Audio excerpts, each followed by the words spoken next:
2021 সালের report wise এখনো পর্যন্ত 60 মিলিয়নেরও বেশি মানুষ অবৈধ শৌচালয় ব্যবহারের সমস্যার সম্মুখীন হচ্ছেন, যেটা কি ভাবলেও একটা অবিশ্বাস্যকর ঘটনার মতোই লাগে।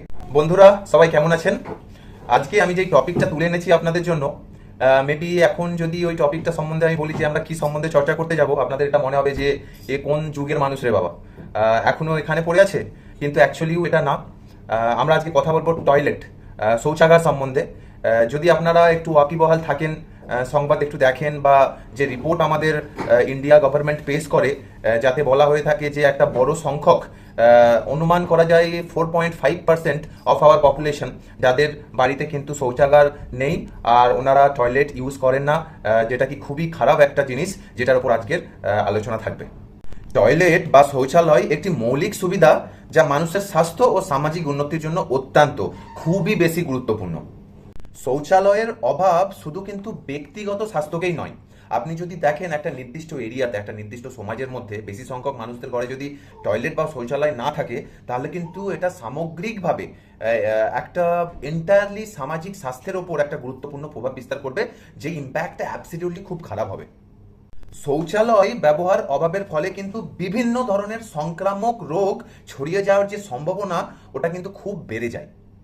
স্বাস্থ্য, শিক্ষা এবং জীবনযাত্রার মান উন্নতি করবার জন্য প্রত্যেকটা বাড়িতে কিন্তু সেপারেট শৌচালয় বা টয়লেট হওয়া খুবই জরুরি। টয়লেটের অভাবে বা খোলা স্থানে শৌচ পদ্ধতি করবার কারণে কিন্তু বিভিন্ন ধরনের রোগ স্প্রেড হতে পারে পুরো সমাজের মধ্যে, যার মধ্যে আমি কিছু কিছু নাম বলবো যেগুলো কি খুবই ভয়াবহ, যেমন কি diarrhoea, cholera, hepatitis A, typhoid, amoeba, dysentery and ascariasis, যেটা কি পেটের কৃমি। তো এই সমস্ত জিনিসগুলো কিন্তু খুবই কঠিন একটা রোগ, আর এগুলোকে আমরা খুব ভালোভাবে অ্যাভয়েড করতে পারি যদি আমরা টয়লেট বা আমাদের যে শৌচালয় ভালো করে ব্যবহার করতে শিখি। ভারতের এখনো কিন্তু অনেক এমন অঞ্চল আছে যেখানে টয়লেট ব্যবস্থা কিন্তু এখনো গিয়ে পৌঁছায়নি।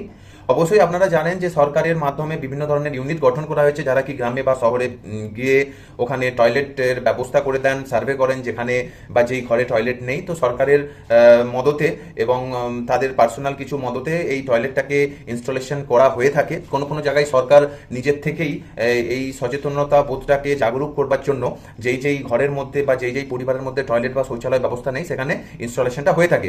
কিন্তু আমি আপনাকে যেটা বললাম যে এখনো পর্যন্ত এমন কিছু কিছু অঞ্চল আছে ভারতের মধ্যে যেখানে টয়লেট এখনো পর্যন্ত গিয়ে পৌঁছায়নি।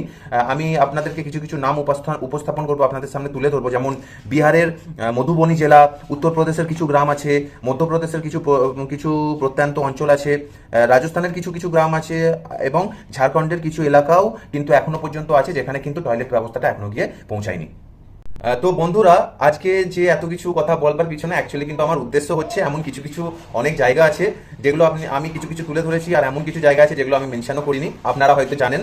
আপনার যদি মনে হয় যে এই ধরনের যে ইনফরমেশনটা এমন কোনো জায়গায় যাওয়া উচিত, অবশ্যই শেয়ার করতে ভুলবেন না।